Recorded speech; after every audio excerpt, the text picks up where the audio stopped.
people say, oh, you know what? I know somebody did this and the family broke up like this and this is what happened. This is what he did. And we don't like your anecdotal evidence, one, because it's not objective. Because the funny part is that, all right, you can be against polygyny because some man did it wrong, because it's always, the blame is usually on the men. But you're not anti-monogamy.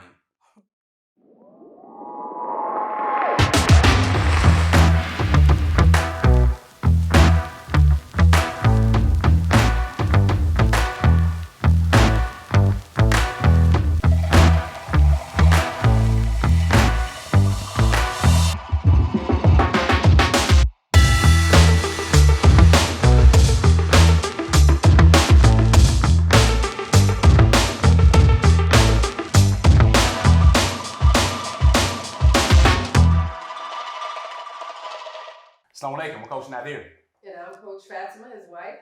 And I'm Coach Nyla. I am also his wife. We are the founders of Outstanding Personal Relationships, as well as the co-authors of Let's Talk Polygyny Uncensored. Today, we really want to speak about something that is very important.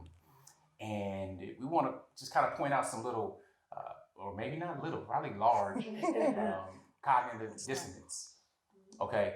Because polygyny, and we talk about it all the time. We let people know that we are not anti-monogamy.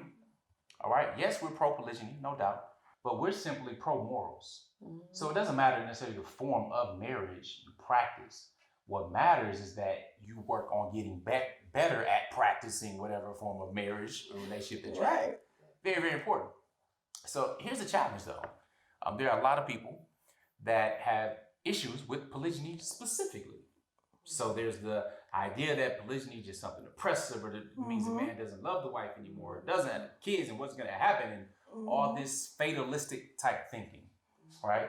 So we posit the question of, are you actually just anti-marriage?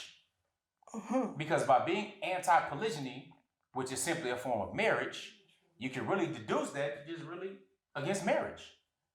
See, there's nothing that makes one form or the other superior. What makes things superior is the high quality of fulfillment and value that you get from a marriage and building a strong family. Indeed.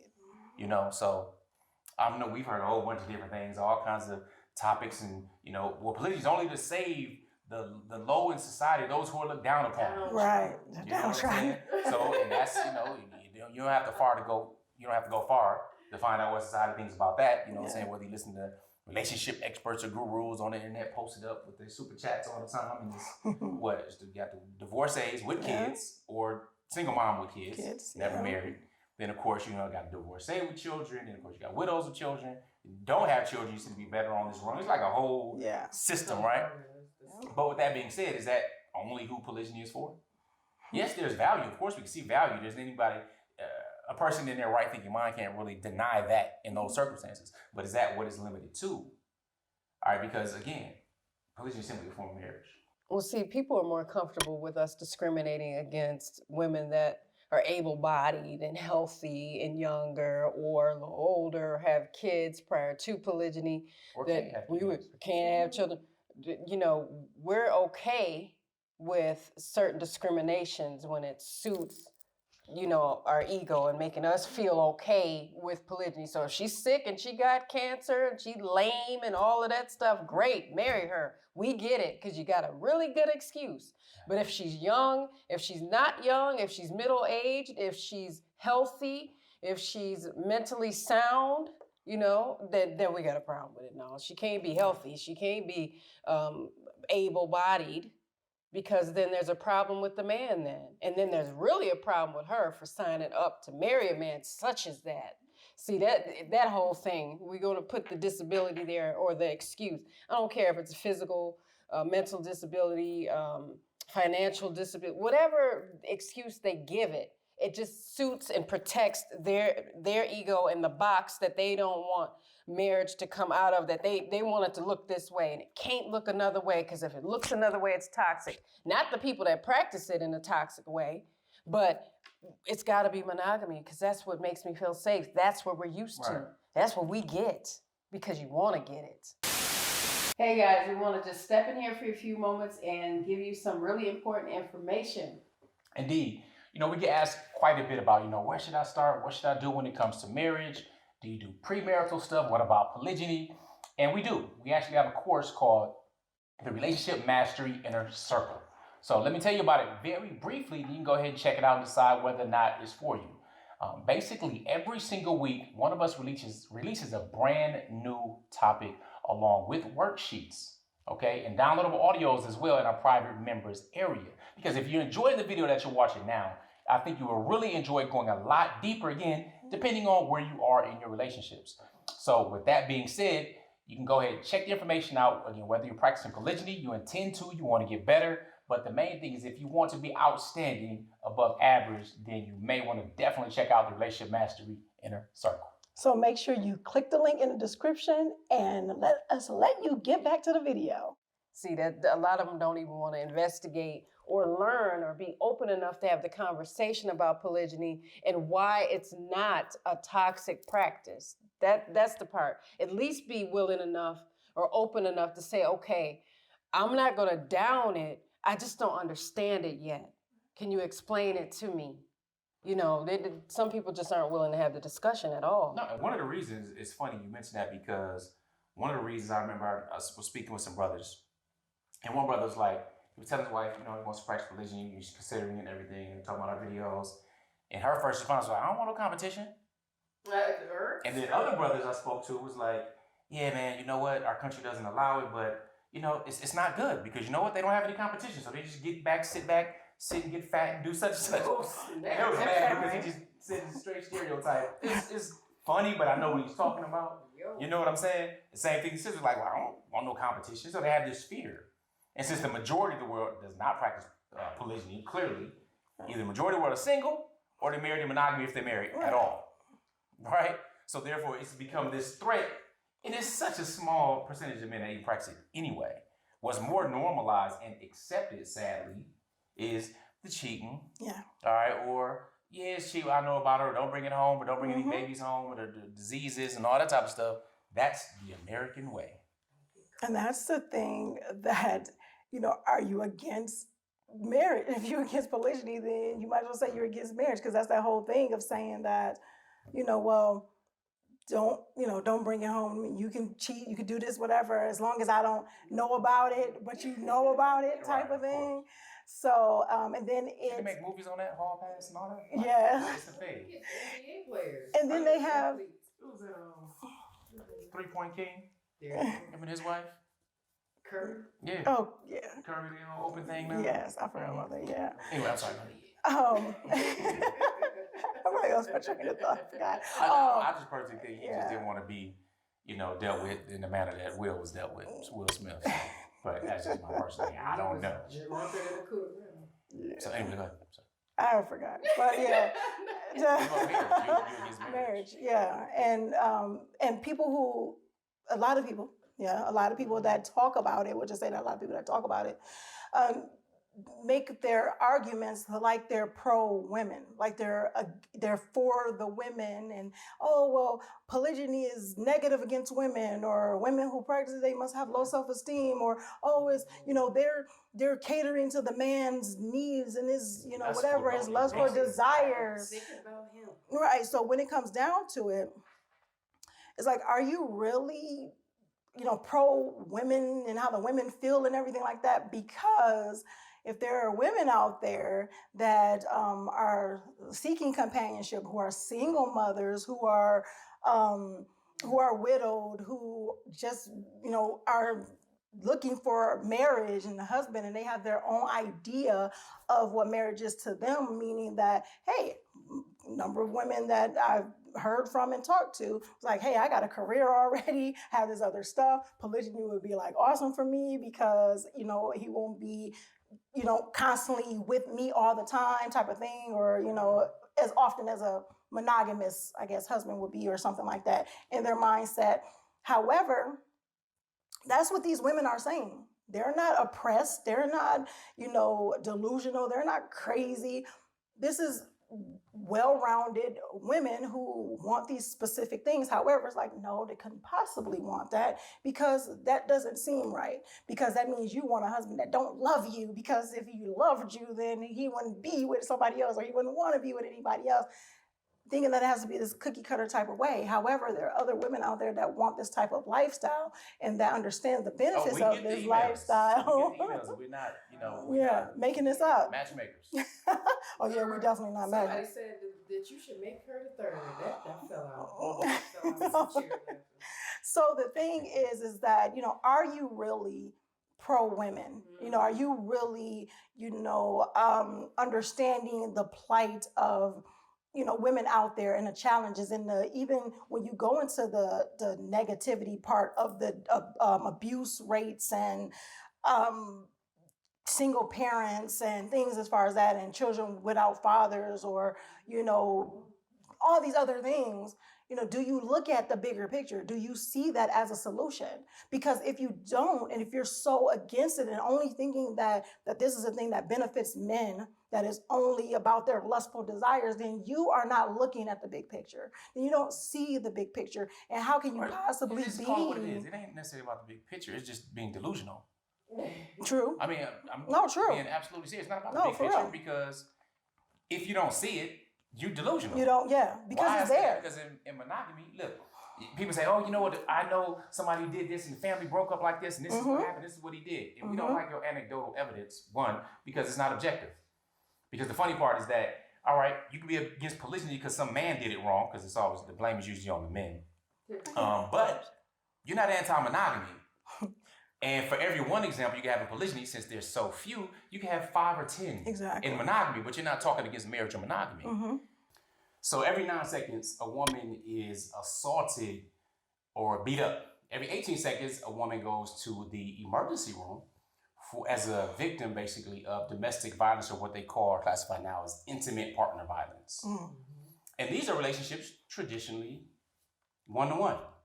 Now, of course, we know one-to-one relationships only means they're only with that one person. There's no such thing as cheating, outside children, diseases, and alcoholism, and other types of issues, right? That's what we mean by opening it up, talking about cognitive dissonance. So monogamy or polygyny, there's no one that's necessarily better than the other. The point is that they are both forms of marriage. So if you're against the one, then you're anti-marriage. You can't be pro-family and still be against one or the other. Doesn't make sense. Monogamy simply means one person's married to one other person. That's that. Polygyny means a man with multiple spouses. All right, we're talking about family-based, because under the guise of, under the umbrella of polygamy, you also have polyandry, which means a wife with multiple husbands. That's not something that's family oriented, building a family, so on and so forth. And we don't practice it anyway, so that other people can talk on that. That's not us. All right, nevertheless, think about that. Are you having an issue with polygyny and you want to bring all these horror stories? Because people aren't talking about their horror stories when it comes to monogamy. When most challenges and, I didn't even know he was doing that to her. She was getting beat up, and this was happening at home. Look at the celebrities it comes with. Yes. We're looking at the outside, but we're not working on the inside. So our challenge is that we have to be able to think deeper and really question why we feel that way. And you guys talked about projecting. Exactly. Before. We talked about our own insecurities and different challenges, and men that speak against it feel pretty much the same way. They have issues and challenges there too, because they don't want the responsibility of dealing with more than one woman. They won't desire more than one woman. There's no question on that. I've had any man say, you know what? Nah, more than one. No, I don't know what you're talking about. Never had that. They might whisper, hey man, what the hell was this? They'll do that all day. But when it comes to it, and if you hear a man adamantly talking against polygyny, just know, similar to those senators, like the Missouri senators, talking all crazy about those crazy homosexuals and all of that stuff, and next you know, he caught up in a hotel room with his boyfriend. His whole family was astonished. Children, wife, everybody was embarrassed. And that's not a small incident that happens, all the way around the board. But our point is making sure that you're questioning what's causing you to be anti-marriage, because that's actually what it is. Exactly. Polygyny is neutral, monogamy is neutral. Another thing is, it just boggles the mind sometimes. I mean, for me, I'll speak for myself. The creationalism of making this fantasy husband that would never think of such practices. So I was having a conversation, and this was years ago, And this wife was adamant about, oh, my husband would never, he ain't never done. And then she brought me in it and was like, well, Fatima said you do think about that. And I told her how wrong she was. And he was like, I do. Careful. I do. Got me in trouble because, I mean, and that's fine. I mean, if he had to use me to transition into that conversation and be honest, I said, the thing is, you didn't think it because you didn't want to think it. You had created this fantasy that never was. That never was. He never told you he didn't want to. He never said it. You assumed it. And that's, that's where the quote comes in. Your assumptions make an ass out of you. But she was shocked. And I'm like, I don't know why you were shocked. I told you. And then he just confirmed what I said.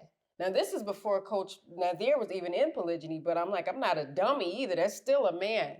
And we need to quit acting like he doesn't have certain things in his mind, although we process things differently.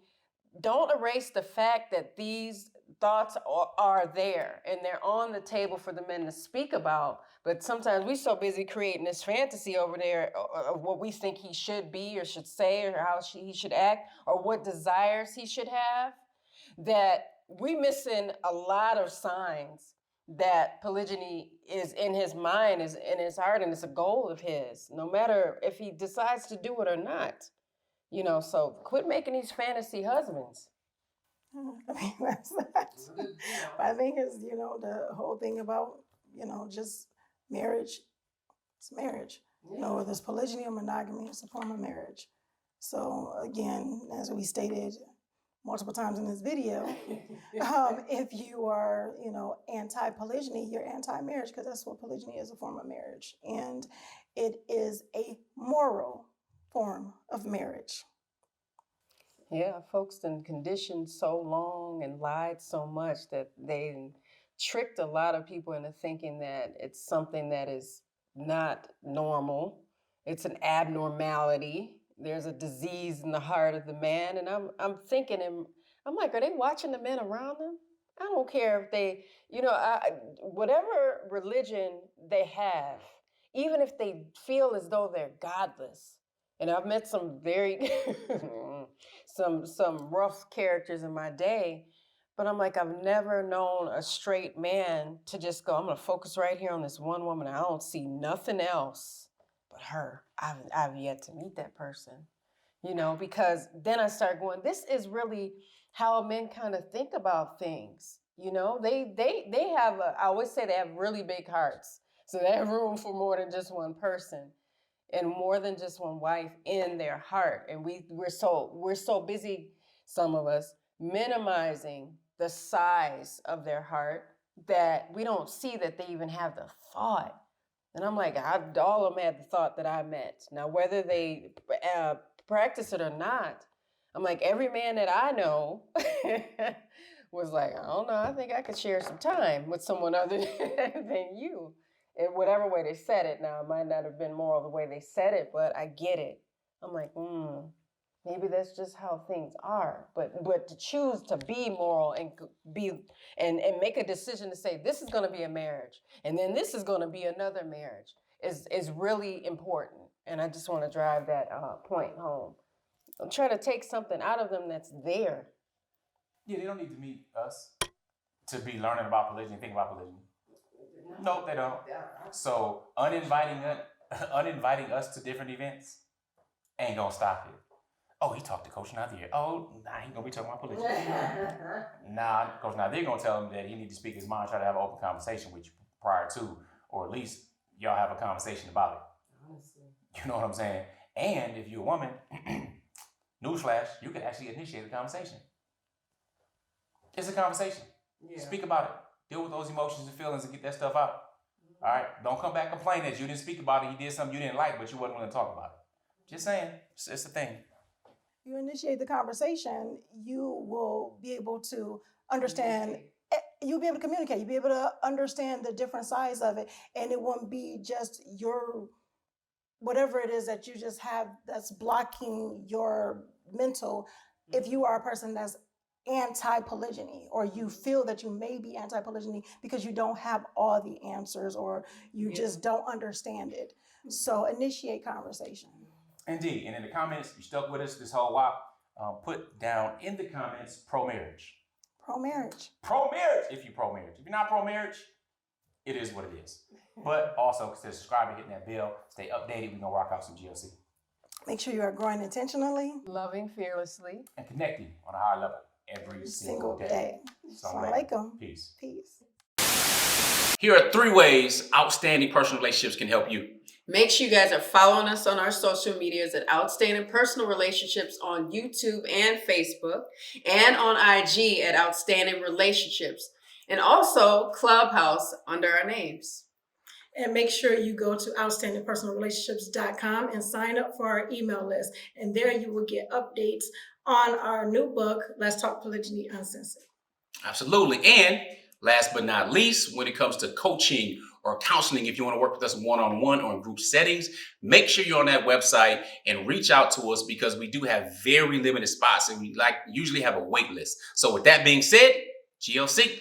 Make sure you are growing intentionally, loving fearlessly, and connecting on a higher level every single day. Assalamu alaikum. Peace.